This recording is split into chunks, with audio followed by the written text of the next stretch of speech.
ଜୟ ଜଗନ୍ନାଥ। ଆମ ଗାଁ ମାନଙ୍କରେ ଏମିତି ଧାନ କଟାଯାଏ। ଦେଖନ୍ତୁ ବିଲରେ ଧାନ କଟା ଚାଲିଛି, କେତେ ଶୀଘ୍ର କାଟନ୍ତି। ଏମିତି କାଟିବେ, ଥୋଇବେ, ସେ ଶୁଖିଗଲା ପରେ ବିଡ଼ା ବନ୍ଧା ହେବ। ଦେଖନ୍ତୁ କେମିତି କାଟନ୍ତି। ଏ କଟା ସରିଲା ପରେ ୟାକୁ ବିଡ଼ା ବନ୍ଧା ହେବ, ଖରାକୁ ନିଆହେବ, ମେସିନରେ ବାଡ଼ିଆ ହେବ, ନହେଲେ ହାତରେ ବାଡ଼ିଆ ହେବ, ମଣିଷ ଦ୍ୱାରା ବାଡ଼ିଆ ହେବ। ବାଡ଼େଇଲେ ଧାନ ଅମଳ କରାଯିବ। ଏ ହେଲା ଚାଷୀର ବର୍ଷ ଯାକର ଖାଦ୍ୟ। ଦେଖନ୍ତୁ କେମିତି କଟା ହେଉଛି। ଆଙ୍କର ଇଏ ଏକୁଟିଆ କାଟନ୍ତି, ଯାହାର ବହୁତ ସେ ବହୁତ ଲୋକ ଲଗେଇ କାଟିବ।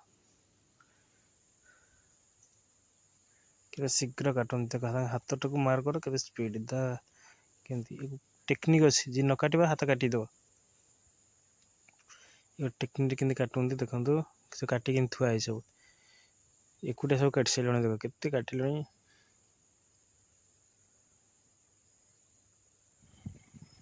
କଟା ସରିଲା ତାପରେ ବନ୍ଧା ହେବ। ବନ୍ଧା ହେଲା ପରେ ଯାହାର ବହୁତ ସେ ଟ୍ରାକ୍ଟରରେ ବୋହିକି ଆଣିବ। ଦେଖନ୍ତୁ ଟ୍ରାକ୍ଟର କେମିତି ଆସୁଛି। ଶଗଡ଼ ବି ଅଛି, ଶଗଡ଼ରେ ବି ଆସିବ। ଏ ଟ୍ରାକ୍ଟର ନୁହନ୍ତି, ବହୁତ ବାଟ ତ ସେଥିପାଇଁ ନଉନ୍ତି। ୟାଙ୍କର କମ୍, ଏ ମୁଣ୍ଡେଇ ହେଉଛି, କେତେ ସ୍ପିଡ଼ ନଉନ୍ତି।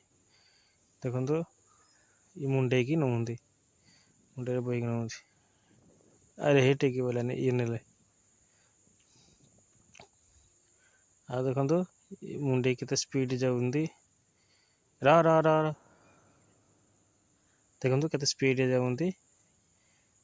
ଏଠି ବିଲରେ ଧାନ ପଡ଼ିଛି, ଗୋଟେ ହୁଅନ୍ତି କି ଅଖାରେ ନୁହନ୍ତି। ସେ ଦେଖ ସ୍ପିଡ଼ କେତେ ନେଇକି ଯାଉଛନ୍ତି।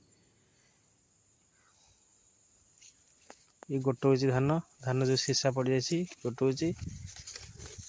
ଏମିତି କିଛି ଅମଳ ହେଇଯିବ ନା, କେତେ ପଡ଼ିଛି କାହିଁ ନଷ୍ଟ ହେବ।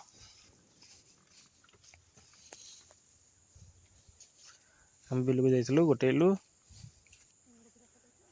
ଏ ବିଡ଼ା ବାନ୍ଧୁଛନ୍ତି, ଦେଖ କେମିତି ବନ୍ଧା ହୁଏ। ବିଡ଼ା ଏମିତି ବନ୍ଧା ହୁଏ, ମଶା ଆମର ବାନ୍ଧୁଛନ୍ତି।